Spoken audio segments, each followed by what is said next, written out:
Okay guys, today we're beginning the Unit 3 packet. The first section we're going to do is Section 3.1, the complex number system. As you can see, we're going to be dealing with the imaginary number I today. So important in the box here, the number I, it is called the imaginary number. The number I is defined such that when you have the square root of -1, that equals I, and also which we'll get to below, is the I squared equals -1. So some of our answers will have I in the answer, and then I'll talk about the I squared. So example 1, express each number in terms of I. So when you take the square root of 7, it would just be square root of 7. It cannot be simplified. 7 is a prime number. But when you have the square root of -7, the negative has to come out, because remember, we aren't allowed to take the square root of a negative number and get a real number as an answer, but we can get an imaginary number, and that's what we're doing here. So we would call this I times the square root of 7. So whenever you have a negative inside of a square root, you move it outside of the radical as the imaginary number I. All right, so a square root of -16. We know that the square root of 16 is 4, so we would call the square root of -16 4i. So again, the square root of 16 is 4, so the square root of -16 is 4i. Okay, the I gets pulled out of the radical. There is no radical anymore in our answer because the square root of 16 is a perfect square. Okay, letter C, it gets a little bit confusing. Now there's a negative outside of the radical. That negative is going to be brought down. Then this negative inside the radical has to come out as I. And then we look at the square root of 13 and go, no, I can't, I got to stop here. I cannot get the square root of 13. So my answer is -I times the square root of 13. Okay, letter D, we got a negative outside the square root, so that negative gets dragged down. The negative inside the radical, that comes out as an I. And then the square root of 64 is 8. So we would call this -8i. You wouldn't call it I8, it's 8i. The I would always go at the end. Like, we don't say x8, we say 8x. Very similar here. Okay, letter E, we have the square root of -8, -48. So we know an I is going to come out. Now the square root of 48 is not a perfect square, so I can show you one method of breaking it down on the side and simplifying that radical. So we want to break this up into prime numbers. I'm going to use a factor tree here.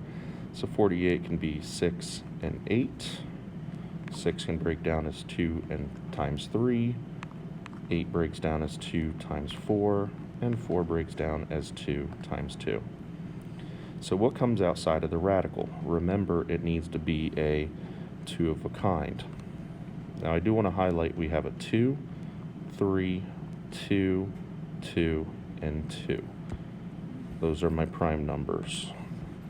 So we have a pair of 2's.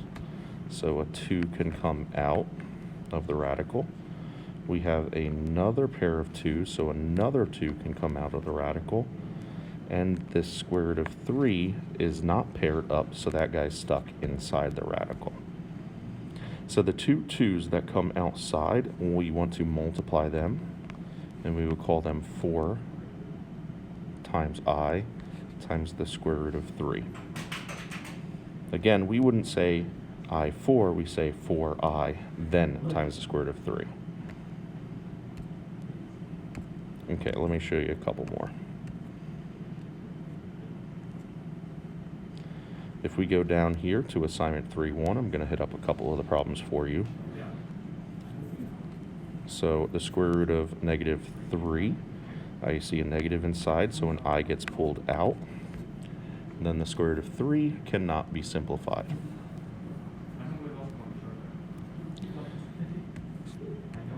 Number 3, square root of negative 25, so that'll be I times the square root of 25. The square root of 25 is 5, so we call this 5i.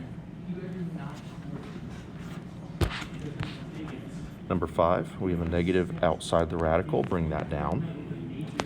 The negative inside the radical, bring out an I. And then square root of 33. We try to see if we can simplify this on the side. If we use a factor tree, it's 3 times 11, and that's it. So there is no 2 of a kind that can come out of the radical. So therefore, I have my answer, negative I root 33. Number 7, the negative outside of the radical drops down. The negative inside the radical, pull out an I. And then the square root of 81, everybody should know that, is 9. So it's negative 9i, no more radical needed.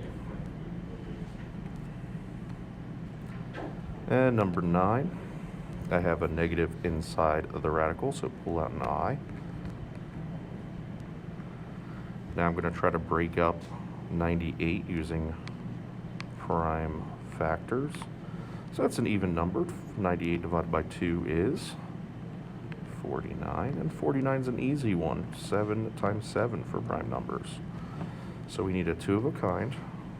So a 7 comes out of the radical, so move it out with the I and call it 7i. And then this 2 did not get paired up, so it must get put back in the radical. Okay, let's go back up, learn something more. So complex numbers is, you can see here in examples 2, A and B are examples of complex numbers. It's in the form of A plus BI, or also A minus BI. A is the real part, and B is the imaginary part. You know, whatever gets the I is the imaginary part, and they come together and make a complex number. So we are allowed to add and subtract complex numbers, and it is extremely similar to combining like terms. So in example 2 here, I'm going to show you how to add or subtract and then simplify.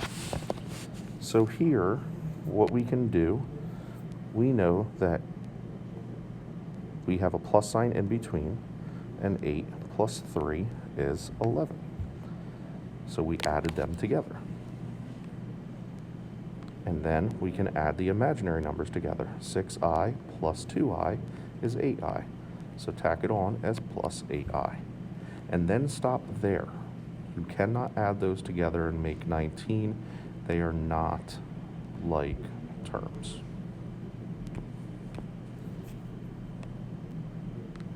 Okay, next, we have a minus sign in between. Be very careful with that. So what we have to do is 4 minus 6.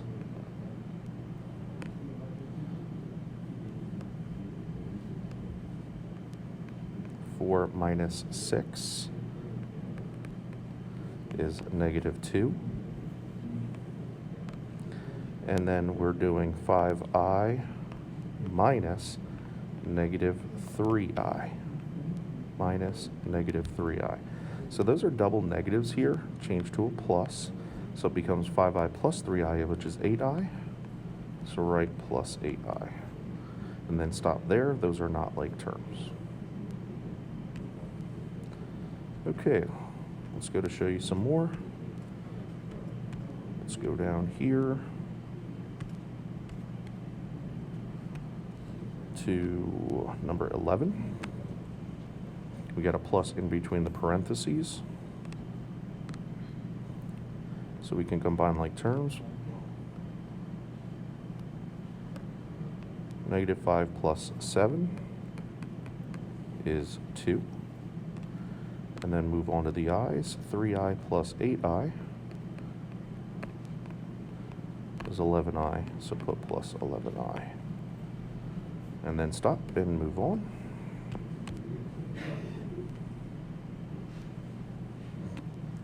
Let's go down to number 22. Negative 3 minus 8 would be negative 11. Then the imaginary numbers, we have negative 4i minus negative I. Negative 4i minus negative I. So double negatives, change that to a plus. So it's negative 4i. Forgot to put that I at first. Negative 4i plus 1i would be negative 3i. So minus 3i, and then stop there.